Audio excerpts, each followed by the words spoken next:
always loved flowers. Not just their color or scent, but the way they unfolded, petal by petal, until the world forgot how small the bud had once been. There was a patience to it, a quiet power in slow transformation. That patience became my method, and the quiet power became mine.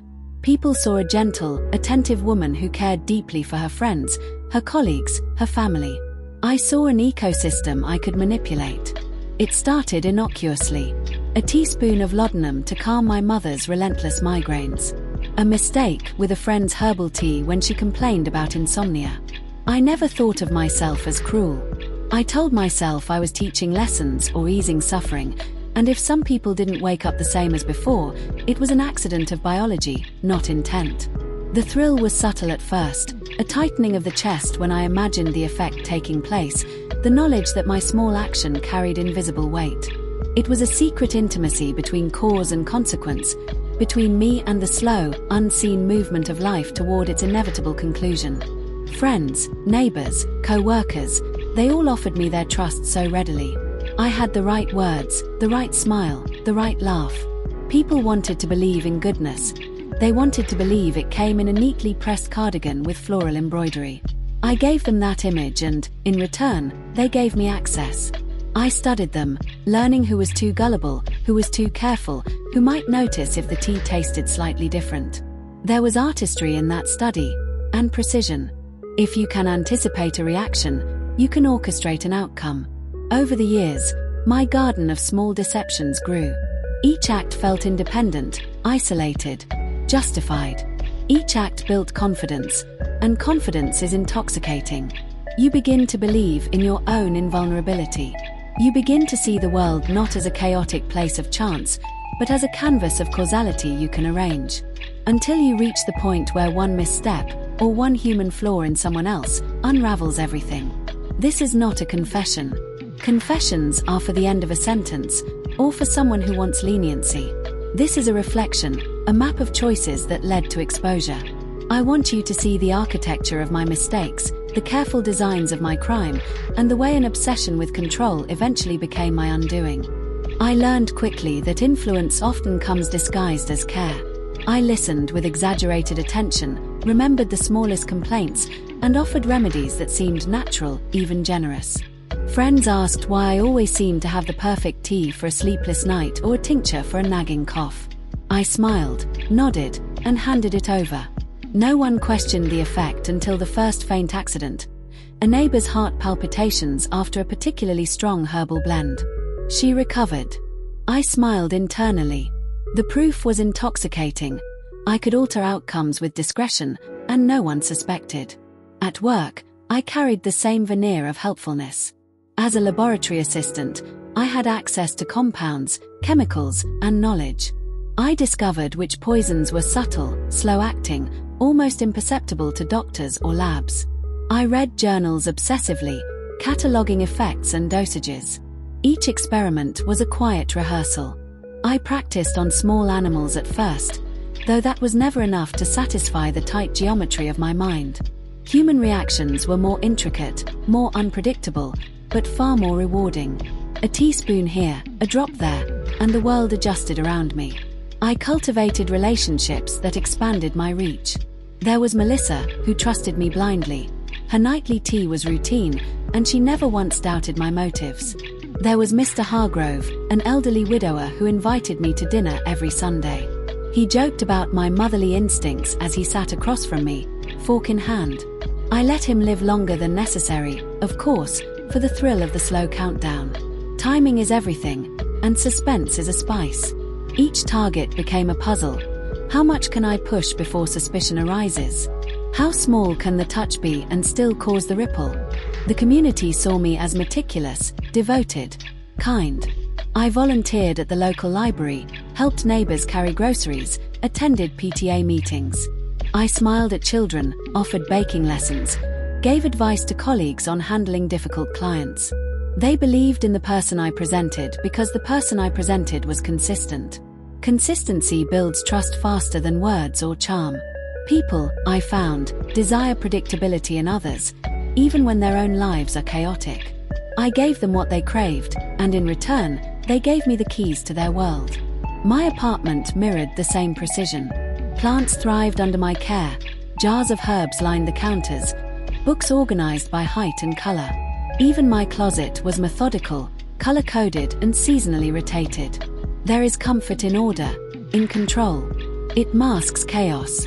It deceives the casual observer into believing that a mind so orderly cannot harbor secrets. Yet in the corners of my perfectly aligned life, I hid small bottles, carefully labeled and catalogued, tools of quiet destruction. No one ever looked that closely. I had a plan, always. Each act of poisoning, each small murder, was calculated to avoid suspicion. I kept detailed logs in a hidden notebook, noting who received what, when, and how they reacted. I even recorded meals, cups of tea, and the timing of doses down to the minute. It became a ritual, an obsession. The notebook was my ledger of control, a tangible manifestation of power in a world that otherwise demanded patience and compromise. With experience came audacity. My network expanded, my confidence grew. I began combining subtlety with misdirection. I would host tea parties where multiple targets received different tinctures in different cups. I kept mental maps of interactions, noting who drank what, how long they lingered, and when effects might manifest. Timing became a game, one that rewarded foresight and penalized error. I thrived on the duality of my life. By day, a devoted community volunteer and laboratory assistant. By night, a meticulous orchestrator of slow, invisible deaths. Every social encounter became an experiment. Who would accept a suggestion without question? Who would notice a flavor slightly off in their tea? Who would die without suspicion? The thrill was intellectual as much as emotional. Relationships became tools. Melissa trusted me implicitly, giving me access to her home and meals. Mr. Hargrove confided secrets as he sipped my carefully measured tea. Even colleagues admired my dedication, unaware of the invisible ledger in which I tracked reactions and outcomes. Each person was a node in a web I could manipulate, a test subject in an elaborate symphony of control. Yet perfection is fragile. Small cracks appeared. An intern, Elena, noticed that I often lingered near certain samples longer than necessary. A co-worker, Dr. Tan, commented on a strange herbal mixture in my notes. Each observation was innocuous in isolation, but together they formed a pattern. My meticulous tracking and methodical routine, which had once ensured invisibility, now risked detection. I began taking risks. One evening, I attended a dinner party and spiked multiple drinks to test their effects in a social environment. The reactions were subtle, almost imperceptible. Some guests grew dizzy, some nauseated, and I noted everything in the hidden notebook later that night. I convinced myself it was science, not crime, yet the thrill of power coursing through veins was undeniable. I felt untouchable, invulnerable, above the laws that governed ordinary people. Then the first serious miscalculation happened. I underestimated Melissa's attention to detail. She noticed a faint discoloration in her tea leaves, questioned the preparation, and made a mental note.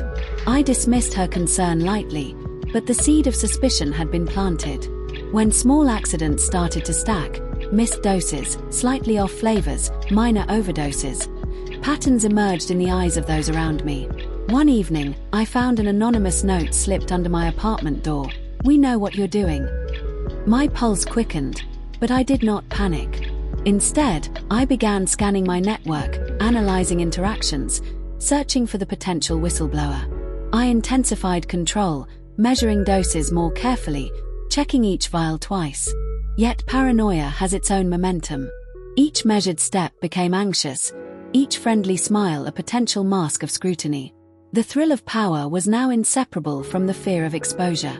Melissa, who had once trusted me without question, began noticing patterns.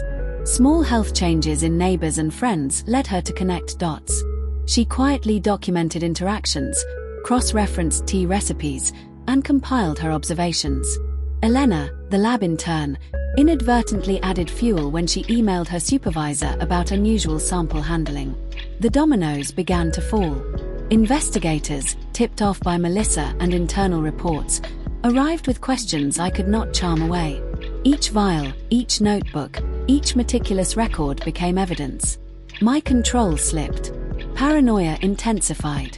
I attempted to rationalize, destroy records, and mislead investigators. But the precision that had once been my shield now served as a blueprint for my undoing.